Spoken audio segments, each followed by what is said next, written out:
All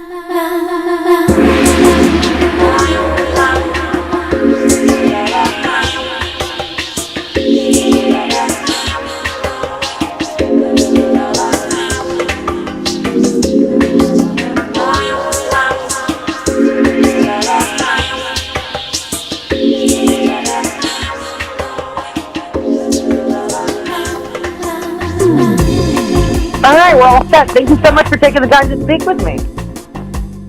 No problem. I apologize if our connection drops at any point. I am in my car. Oh, okay. Well, hope for the best then. I know that could be. Are you in the Bay Area now? I am. Now, you're incredibly likable. I think you write one of your greatest things. I actually think you really like talking to people. Oh, well, thanks. Yeah, it's a fun pastime. And I was watching your videos. I like your cartoon picks. X-Men was one of my favorites too. But I think Smurfs and Gem and the Holograms actually were a little higher up for me. And then I was a big Gem fan as well. It's hard to really pick a favorite, but sometimes you got it just for the sake of the content. And the Husbandos was really funny. Yeah, I can't take credit for that. That's all Alexa Ray. Now, what did you love about growing up in North Dakota? What I really loved about growing up in North Dakota was it felt like a tight-knit community because most of the cities are so small and the overall population of the state is so small. So you really got to know your neighbors, got to know your friends, and it really just felt like a safe, warm, welcoming place to grow up and really to, be part of a family. Now, do you get back there often?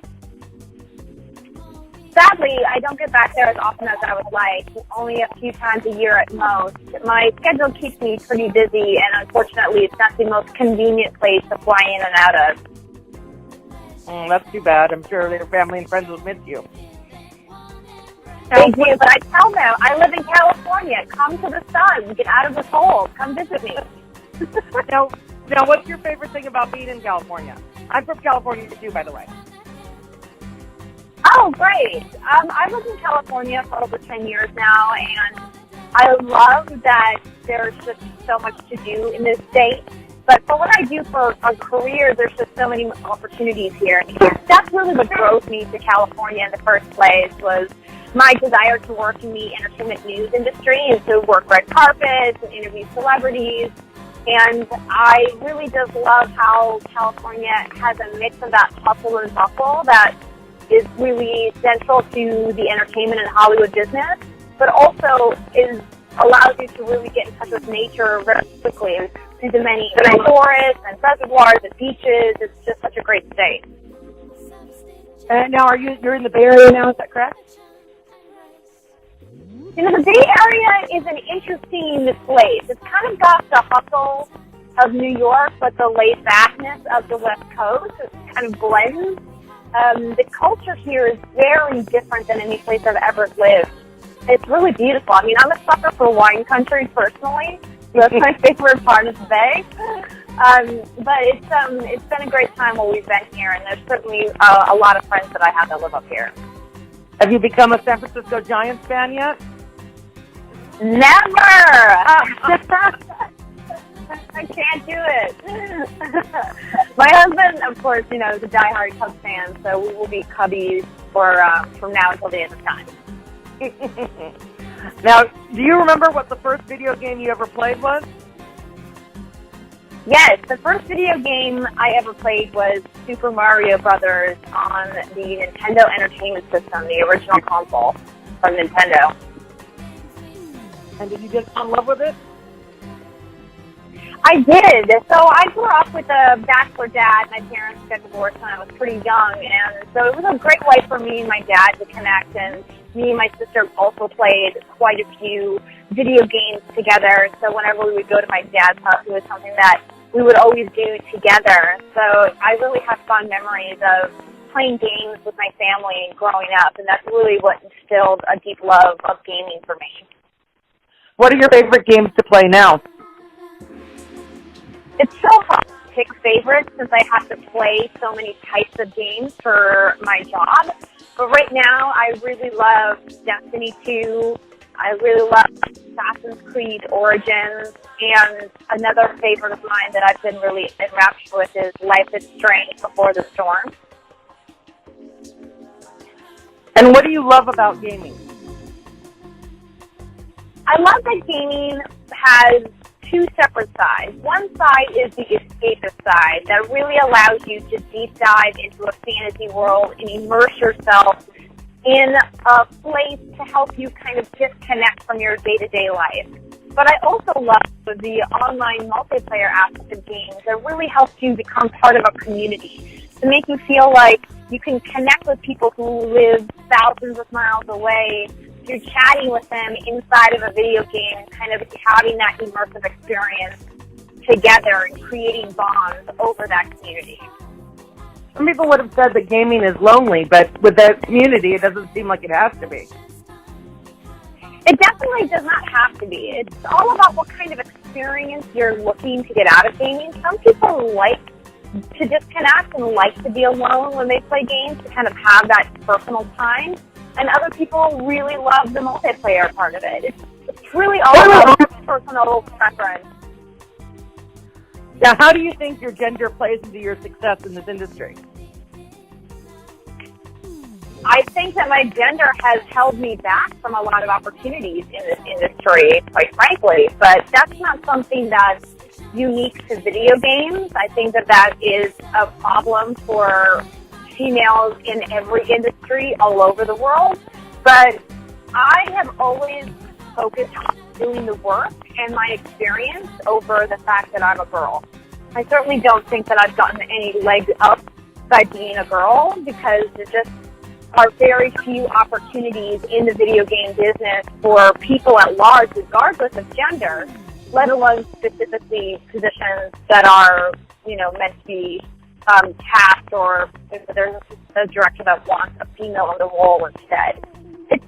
It's been tough for sure. A lot of times, men in the industry and fans like to question your authenticity because there is this conventional wisdom that women don't play video games, which is just categorically false. Well, what do you think about the portrayal of women in video games? I think that it has been morphing over the last couple of years, and that there are a lot of really unique and exciting things happening with portrayal in video games, not just for women, but for different religions, different genders, and different, types of races. Just all in all, the collective consciousness about diversity is becoming much more enlightened, which is fantastic to see. Would I like to see more women in roles of prominence? Of course, but I think for now I'm glad that we're at least able to have conversations about it, and that there are a lot of amazing female characters being created in video games today. Now please tell me about What's Good Games. What's Good Games is a project that I started with 3 of my friends earlier this year because we were all looking for a dedicated place to talk about video games. When we started the project, it was important for us to make sure that we were heavily leaning on our extensive expertise and years of experience over anything else, because we know that there's a lot of competition in the space. There's plenty of other podcasts and video game news shows where people can get information and listen to commentary. So we really wanted to make sure that if our audience was going to come to watch our show, they were there because they know that we have over 35 combined years of experience in the video game business, and hopefully because they enjoy our perspective. Please tell me about Gamer Next Door. Gamer Next Door was a project that I worked on for Playboy Gaming that was their branch into editorial content. I didn't start working with Gamer Next Door until after Playboy made the decision to no longer do new content, and that they really tried to start to editorialize their brand. That's when they really started looking at video games to expand their, tech and entertainment coverage, and that's when they reached out to me to say, hey, we know that you work in video games? Would you be interested in developing some content for us? And I said, sure, that sounds great. And that's where we came up with Gamer Next Door Weekly, GND Weekly, which was the video game news show that I would do once a week for their editorial branch. Now, what do you think is the future in gaming? Wow, it's a pretty big question. It is. The future in gaming is, kind of multi-pronged, right? So there's mobile gaming, which is getting bigger and bigger every year with, the advent of the smartphone and how these little computers in our pockets are going with us everywhere. Of course, video games on mobile phones is only going to continue to grow. There's also augmented reality and virtual reality gaming, which is probably the fastest growing sector in game development right now, which is an exciting field, but I think it's still in its infancy, and so we'll have to wait a few more years to really see where that goes and if it takes off. And of course, there's esports. Professional competitive video games is something that is finally starting to break through to the mainstream culture, but it's still widely misunderstood by a lot of people who just happen to catch, snippets of it here and there. But the audience numbers don't lie. It's incredibly popular and is only growing in popularity. So it'll be interesting to see if it's ever going to be able to cross over to where mainstream professional sports are. What would you like to be doing 5 years from now? 5 years from now? That's a good question. My dream job is to work on the Today Show. Ever since I was a little girl, I always wanted to be Mary Hart. But now that I've seen Hoda and Kathy, drinking it up in the 10 o'clock hour, I was like, that could be a pretty fun hosting job. I think I need to figure out how do I get that job from Kathy Lee. She's got to retire eventually. Well, I think you're getting in the right place for it with all the interviews and stuff you've been doing. Well, I sure hope so. I mean, my background is journalism and broadcast news, and someday I'll get back to that. I mean, I really love video games, but eventually I would really love to start doing more kinds of content in food and beverage, travel, stuff that it really interests me as a host, hobbies that I have outside of games. Now, what's the best life lesson you've learned so far? From working in video games, or just from hosting and producing in general? Yep. You've been in the industry for a long time.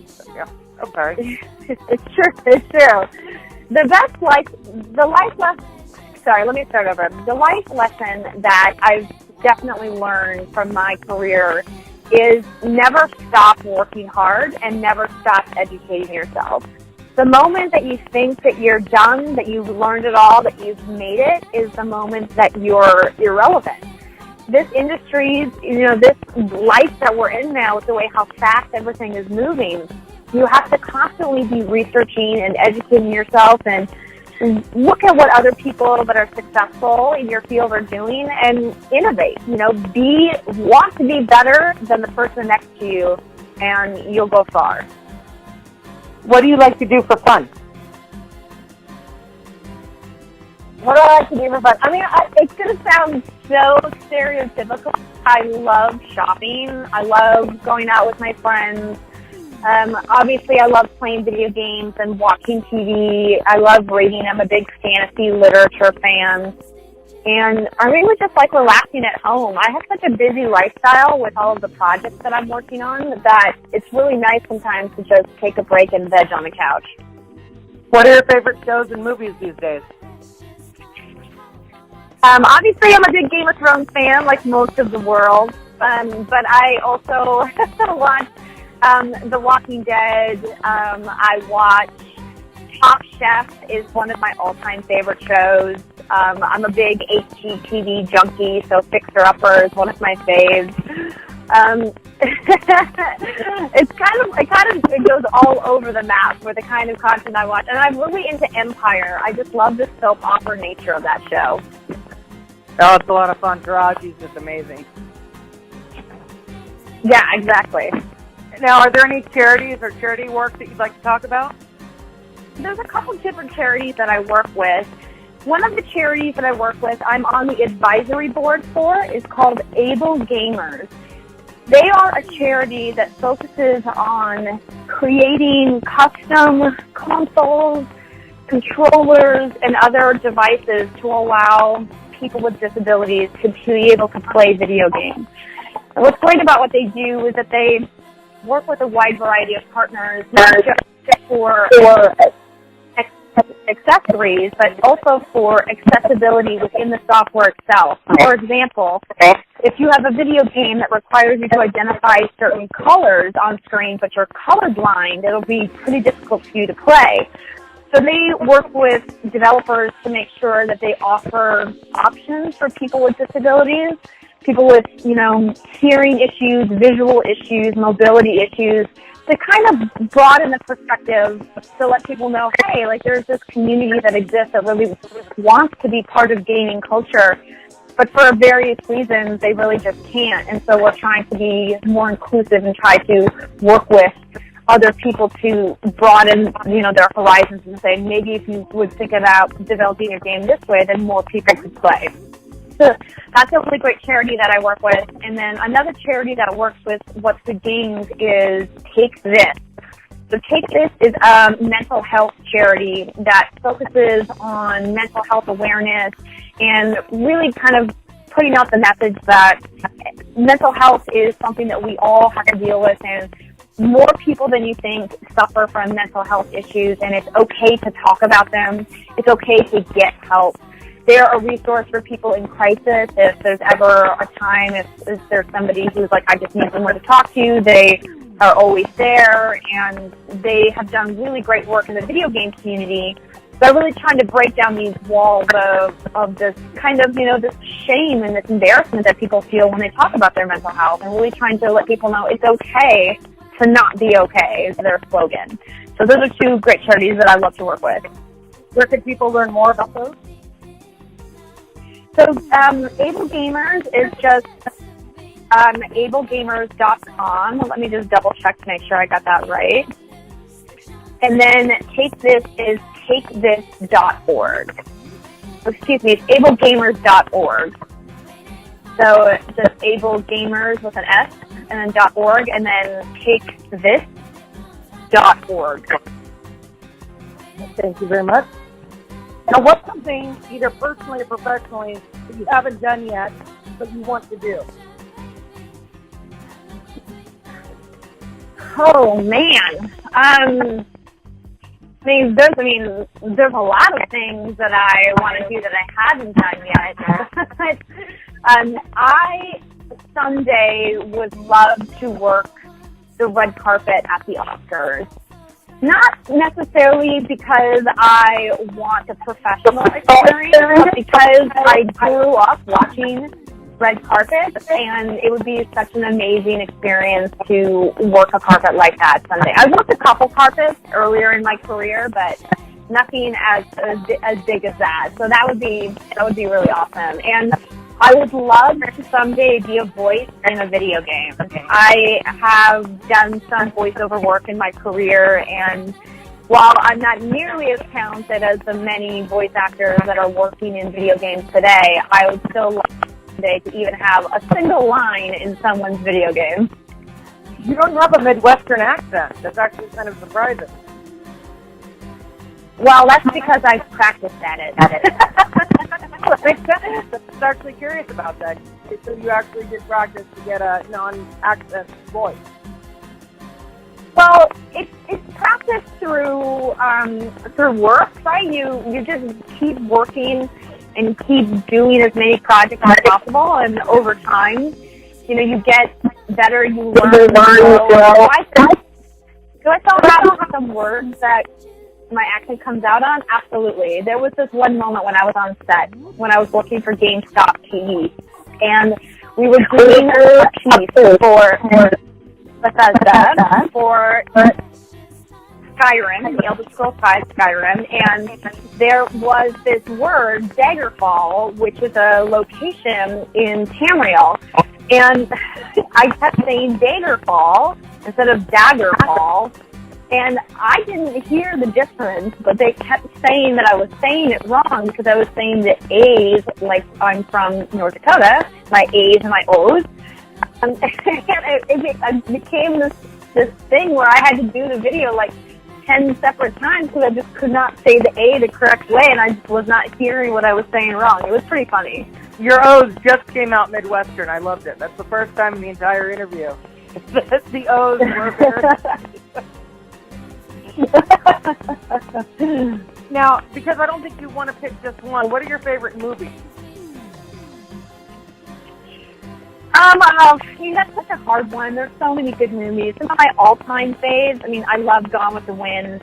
I love Footloose. I love Dirty Dancing. I love Inception. I love the Lord of the Rings trilogy. There's just so many good movies. It's really hard to pick. I mean, I love sci-fi and fantasy, so like The Matrix, Harry Potter. I mean, there's so many good ones. Now, I think you'll like this question. Tell me a little bit about ghosts. How'd you get him? What makes about ghosts? Your cat. Oh. Well, I have two cats. I'm sorry. No, it's okay. I adopted them at the same time. Ghost is great because he's just kind of like a lovable idiot, and I say that with the most amount of love possible as his mother, that he's just so sweet, but he's just so dumb. But his brother is a little bit more clever. He'll get into things that Ghost doesn't even think about. But the pair of them are pretty great. I love them a lot. What's the other one's name, please? Maverick.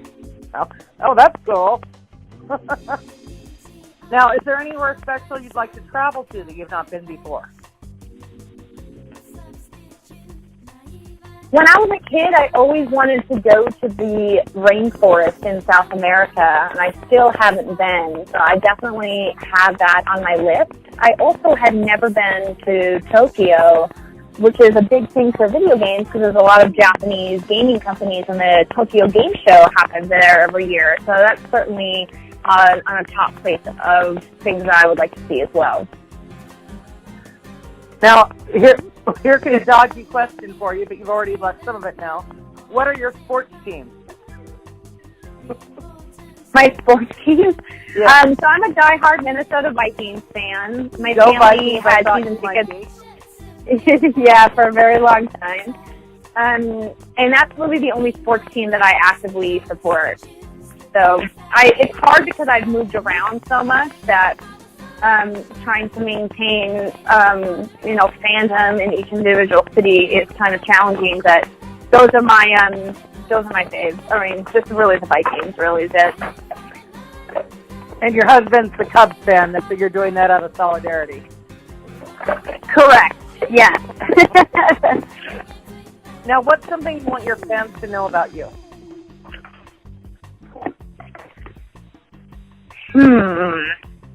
It's a good question. Let's see here. Let me think about that for a second.